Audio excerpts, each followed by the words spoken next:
ہرکل بادشاہ کے پاس جب حضور کا پیغام دین پہنچا نا تو بادشاہ آدمی تھا، اس نے زمانے دیکھے تھے۔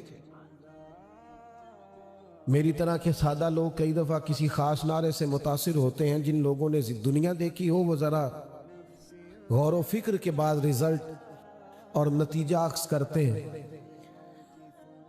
تو بادشاہ کہنے لگا یار یہ میرے پاس حضور علیہ السلام کا پیغام آیا ہے، یہاں اگر کوئی مکے کا تاجر آیا ہو نا اور سیانہ بندہ ہو، چودھری آدمی ہو، بڑا آدمی، اس بندے کو لانا۔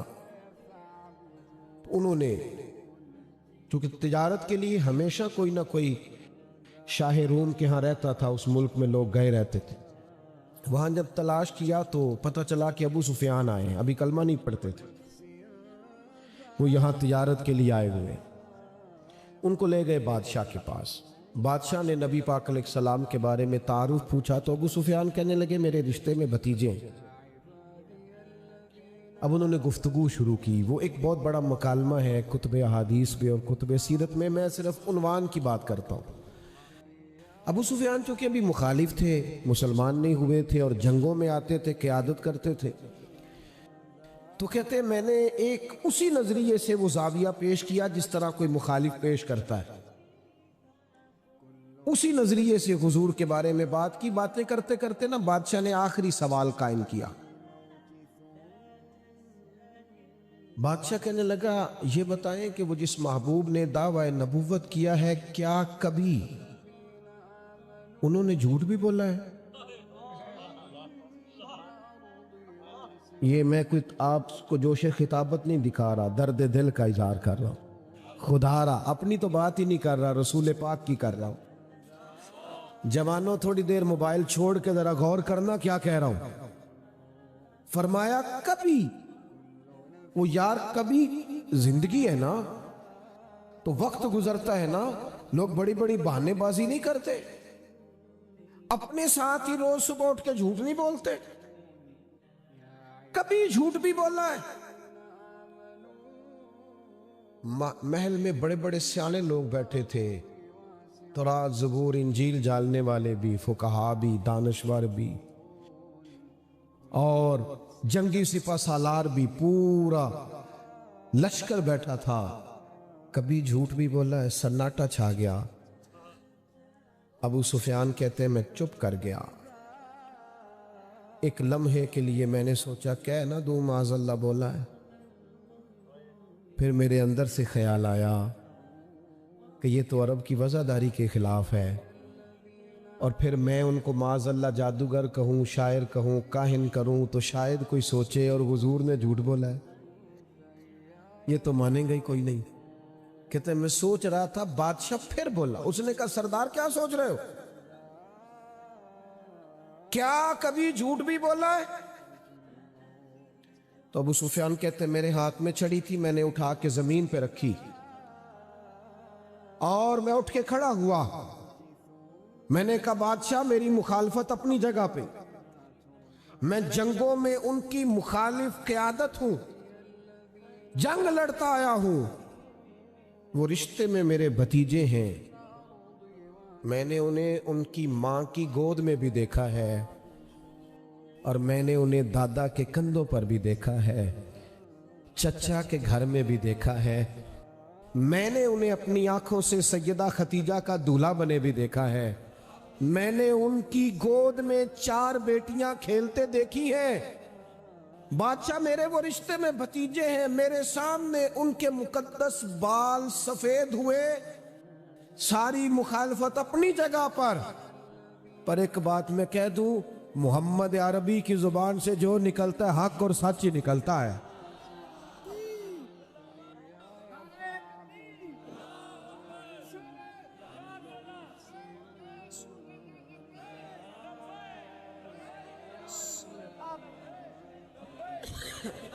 کہا کبھی کبھی انہوں نے اپنی زبان سے جھوٹ کا لفظ ادا، اور یارو ذرا یہ تو حضور کی پہلی ادا ہے، یہ تو پہلی سنت ہے، اسی پر توجہ نہ رہے اگر قوم کی تو کبھی نہیں نکلا۔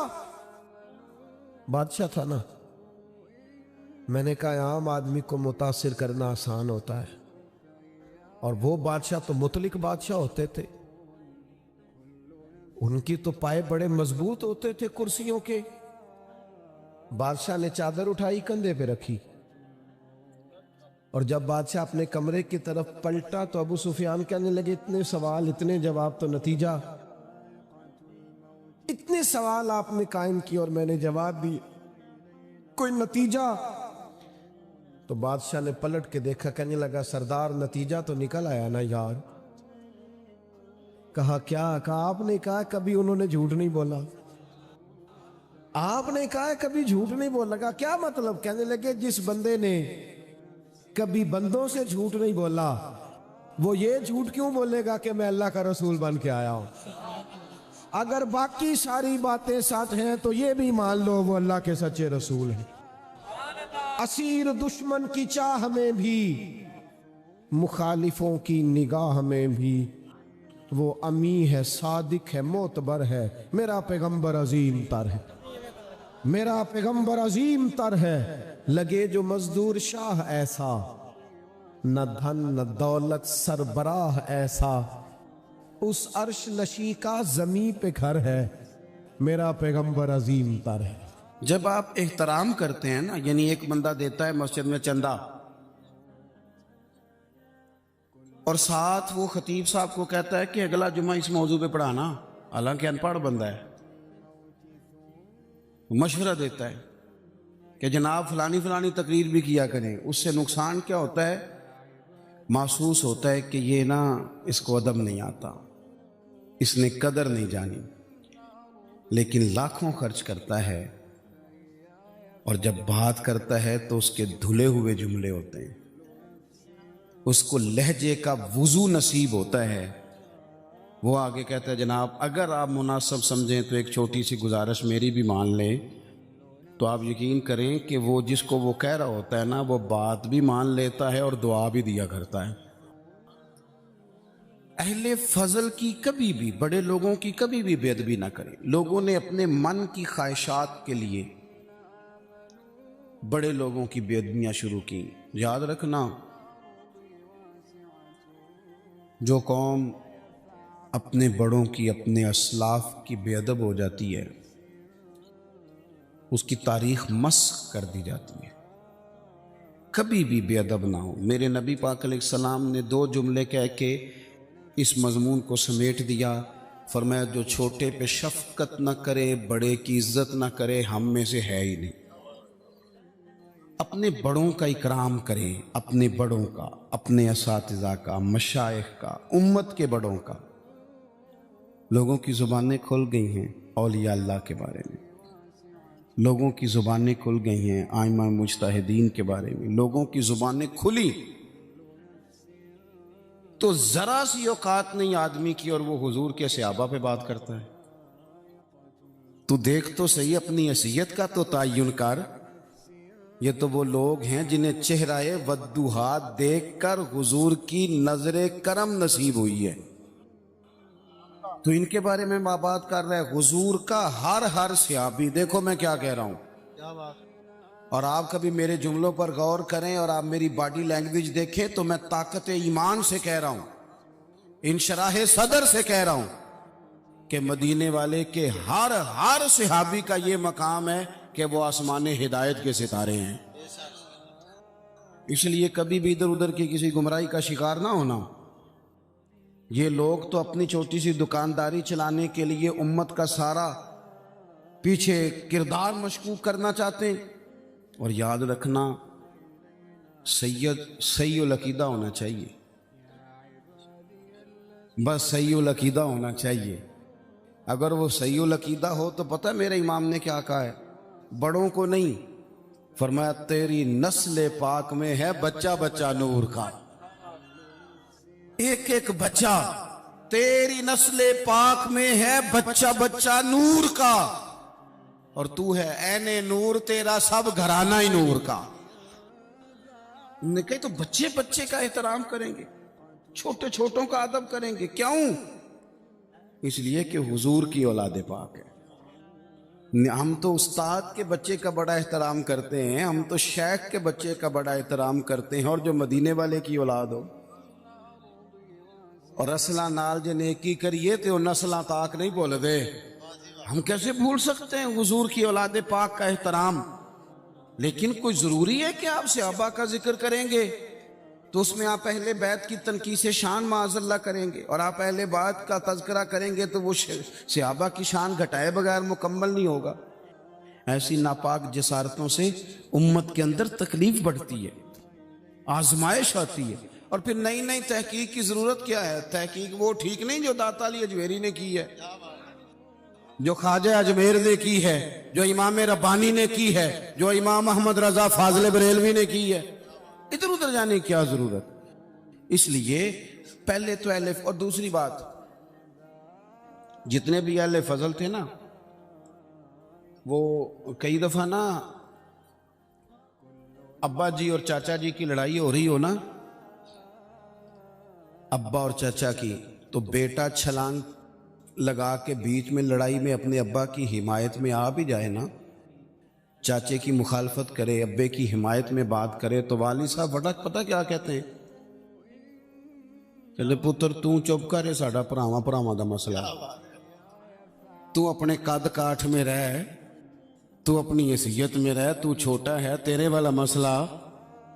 تو آپ بڑوں کی باتوں میں بولتے ہیں، بڑوں کی باتوں میں بولنے والے لوگ سیانے نہیں ہوتے، وہ تو بچپنے کا اظہار کرتے ہیں کبھی بھی۔ اور پھر ہم نے ان سے تربیت لینی تھی کہ ہم نے ان پر بحث کرنی تھی؟ کبھی آپ نے دیکھا ہے کہ ٹیچر آئے پڑھانے کے لیے کالج میں تو بچے اسے کہیں اپنی ڈگری دکھاؤ، تو وہ کہتا ہے تو دفع ہو نا کلاس سے، ڈگریاں بڑے دیکھا کرتے ہیں، چھوٹے نہیں دیکھا کرتے، ڈگری پرنسپل صاحب کو دکھاؤں گا، تیری حیثیت ہے تو میری ڈگری دیکھیں، تو اپنی اوقات میں رہ۔ اس لیے پہلے تو، اور پھر قرآن مجید کی جو آیت میں نے تلاوت کی نا، اسی مضمون کو اللہ نے وہاں بیان کیا، فرمایا وَالسَّابِقُونَ السَّابِقُونَ، وہ جو پہلے پہلے حضور کے پاس آ گئے، فرمایا وہ سبقت لینے والے سبقت لے ہی گئے۔ تو مالک اگر وہ پہلے آئے تھے تو پھر انہیں کچھ ملا بھی؟ اگر ان لوگوں نے پہل کی تھی، وہ سابقون الاولون تھے، تو ملا کیا؟ فرمایا وَالسَّابِقُونَ السَّابِقُونَ، سبقت لینے والے سبقت لے گئے، اولئک المقربون، یہی تو رب کی بارگاہ کے مقرب لوگ ہیں۔ یہ پہلے آئے ہی اس لیے تھے کہ انہیں قربت دی جانی تھی، یہ مقربین ہیں۔ کبھی حضرت علامہ اسماعیل حقی نے لکھا ہے، بڑی سونی بات، بڑی خوبصورت بات، آپ جب کسی کو عزت دے رہے ہوتے ہیں تو اس کا مطلب یہ ہوتا ہے کہ آپ کے پاس عزت ہے، کیا بات ہے، اور جب آپ کسی کو عزت نہیں دیتے تو اس کا مطلب یہ ہوتا ہے کہ آپ کے اپنے پاس کوئی نہیں۔ کیونکہ مجھ سے کسی نے کہا 2-4 ہزار دو تو میرے پاس ہوگا تو میں دوں گا نا، اور اگر میں نہیں، میرے پاس ہے نہیں تو دینا کہاں سے ہے؟ علامہ اسماعیل حقی رحمۃ اللہ نے لکھا ہے کہ نبی پاک علیہ السلام تشریف فرما ہیں، حضور کے صحابہ کی ایک جماعت بارگاہ میں بیٹھی ہے، حضرت صدیق اکبر بھی حضور کے بالکل قریب بیٹھے ہیں، وہ آج بھی حضور کے قریب ہی ہیں، قریب بیٹھے، تو اچانک نا محفل میں حضرت مولا علی شیر خدا تشریف لے آئے، باقی صحابہ بھی اٹھنا چاہ رہے تھے، کوشش ہو رہی تھی، لیکن پتہ ہے سب سے پہلے جگہ کم تھی، کو بندہ ذرا سرکتا یا جگہ بناتا تو جگہ بننا تھی، باقی بھی اٹھنا چاہ رہے تھے، لیکن سب سے پہلے حضرت صدیق اکبر اٹھے، حضرت مولا علی کا بازو پکڑ کے تھام کے حضور کے قریب بٹھایا، خود ذرا تھوڑے سے پیچھے ہو کے بیٹھ گئے۔ اب بولا نہیں کوئی، وہاں لوگ کم باتیں کرتے تھے، وہاں لوگ بولا ہے پائے نظر ہوش میں آ، یہ کوہ نبی ہے، آنکھوں سے بھی چلنا یہاں بے ادبی ہے، لباں تے موراں لگیاں بولن دی جاج بھول گئی، اوتھے زباناں تائیں کھولن دی جاج بھول گئی، تے جا کے مدینے اتھرو میرے سوال بن گئے۔ حضور کی بارگاہ میں وہاں کو بندہ بات کرے، اللہ نے پہنچایا سرکار کے قدموں میں، صد شکر میں پھر آیا سرکار کے قدموں میں، کچھ لمحے سلامی کو ٹھہرا ہوں مواجہ پر، پھر مجھ کو ادب لایا، پھر مجھ کو ادب لایا سرکار کے قدموں میں۔ تو حضرت کوئی کسی نے گفتگو نہیں کی، حضرت صدیق اکبر نے بازو تھاما اور لا کر کے نا حضرت مولا علی کو حضور کے قریب بٹھایا اور خود سائیڈ پہ جا کے بیٹھ گئے، کوئی بولا نہیں، بات نہیں کی۔ تب ہم تو باتیں زیادہ کرتے ہیں نا، جا کے سائیڈ پہ بیٹھ گئے، اور کسی نے کیا تبصرہ کرنا تھا، نہ کسی کی جرت تھی، نہ کوئی کرنا چاہتا تھا، نہ کر سکتا تھا۔ تھوڑی دیر خاموشی رہی، پھر میرے کریم بولے اور حضور بول کے فرمانے لگے، دیکھا تم نے ابو بکر نے کیا کیا ہے؟ اور پھر حضور فرمانے لگے، عزت والا ہی کسی کی عزت کو پہچان سکتا ہے، فضل والے ہی اہل فضل کو پہچانا کرتے ہیں۔ میں ذمہ داری سے کہتا ہوں کہ مولا علی کی شان کو اگر سمجھ سکتے ہیں تو ابو بکر صدیق سمجھ سکتے ہیں، اور حضرت صدیق اکبر کا مقام اگر کوئی جان سکتا ہے تو مولا علی ہی جان سکتے ہیں۔ سادات کرام سروں کا تاج ہوتے ہیں، بعض سادات کی بات بڑی یاد رہ جاتی ہے۔ میں نے ڈائریکٹ تو نہیں سنا، میں نے اپنے بزرگوں سے سنا۔ خطیب الاسلام حضرت پیر سید فیض الحسن شاہ صاحب آل و معار شریف والے، حضرت شاہ صاحب نے زیارت کی ہوگی تو ہم نے جی بار بار کی فرما رہے ہیں۔ تو شاہ صاحب سید تھے، بہت بڑا خاندان تھا، ان کے دادا کو چراغ ہند کہا جاتا تھا، حضرت پیر چندن شاہ بڑے لوگوں میں سے، اکابرین میں سے۔ سلسلہ نقشبندیہ سے ان کا سلسلہ طریقت تھا، چورا شریف سے۔ تو بڑی باتیں سمجھا کے، اس موضوع پر بڑی باتیں کر کے، ایک بزرگ فرمانے لگے، ایک تقریر میں انہوں نے بات کی تو میں کئی راتیں روتا رہا کہ یار اس طرح بھی ہوتا ہے۔ کہتے ہیں وہ تقریر کرتے کرتے کرتے کرتے کرتے کرتے بولے، اور ان کا انداز تھا، لہجہ تھا، روب تھا، دبدبا تھا، تنتنا تھا۔ اپنی بات کو سمیٹتے ہوئے کہنے لگے، چلو میں نے دلائل تمہیں دے دیے، عقلی نقلی باتیں تم تک پہنچا دی، اب میری ذاتی بات بھی سنو۔ کہنے لگے، میں سید ہوں، پتر ہوں مولا علی کا، پر میں مرید ہوں ابو بکر صدیق کا۔ میں سیدنا ابو بکر صدیق کا مرید ہوں۔ وہ جس بزرگ نے مجھے بات بتائی، ان کا سالوں سے تدریس سے رشتہ ہے۔ کہنے لگے، ایک سید کے لہجے کا وہ حسن اور گفتگو کا وہ انداز۔ کہتے میں کئی راتیں روتا رہا، میں نے بڑی چیزیں پڑھی تھی اس عنوان پر، رحماء بینہم کے تحت بڑا کچھ پڑھا تھا، پر یہ انداز، یہ رنگ، یہ سچے لوگوں کا طریقہ تھا، دیانت لوگوں کا طریقہ تھا۔ انہوں نے اپنے ذوق کے ذریعے سے ہمیشہ قوم پر مثبت اثرات چھوڑے۔ اللہ ہمیں سمجھ عطا فرمائے۔ تو ایک تو کبھی بھی اہل فضل کی عزت میں کبھی بھی کمی نہ۔ آج ہم ذکر کر رہے ہیں نا امام حسین کا، امام حسین رضی اللہ تعالیٰ عنہ، میرے جیسے بندے کی تو زبان نہیں اس قابل نہیں کہ ان کا نام لے سکے۔ کہاں سیدنا امام حسن اور کہاں سیدنا امام حسین اور کہاں ہم لوگ؟ ہماری حیثیت ہے، ہم تو، یہ تو وہ لوگ ہیں جن کا نام ذریعہ نجات ہے، جن کا تذکرہ ذریعہ نجات ہے۔ ان لوگوں کے ساتھ جب سے یہ بحث معاشرے میں بڑھی ہے نا، جب سے لوگوں نے شکوک بڑھا دی، آپ یقین کریں صحابہ اور اہل بیت کے ساتھ جو وارفتگی تھی نا لوگوں کی، وہ جو ذوق تھا، کسی کا بھی نام آتا تھا تو لوگ مچل جاتے تھے۔ اب تو کسی ایک کا ذکر شروع کرتے ہیں تو کانوں میں خارش شروع ہو جاتی، لوگوں کو پریشانی ہونے لگتی ہے، پھر یہ فلانے کا تذکرہ ہونے لگا۔ بھئی آپ کیوں پریشان ہو رہے ہیں؟ یہ سارے اسی دریائے محبت کی نہریں ہیں جس کو مدینے والے محبوب نے اپنے دست مبارک سے چلایا ہے۔ آپ کیوں یہ کام کرتے ہیں؟ کیوں انتشار کا سبب بنتے ہیں؟ نہ کرے بھی آپ کی مہربانی، اللہ آپ کو سلام۔ سب کو ایک جیسی گرمی لگ رہی ہے، ویسے تقریر کرنے والے کو تھوڑی سی زیادہ لگتی ہے باقی، لیکن یہ کہ میں، کیونکہ بہت سارے لوگ بیٹھے ہیں تو یہ مناسب نہیں لگتا مجھے بات کرنے دیں۔ اللہ آپ کو، آپ غور کریں جی میری بات پر۔ حضرت امام حسین رضی اللہ تعالیٰ عنہ، یہ حضور کی اولاد پاک ہیں۔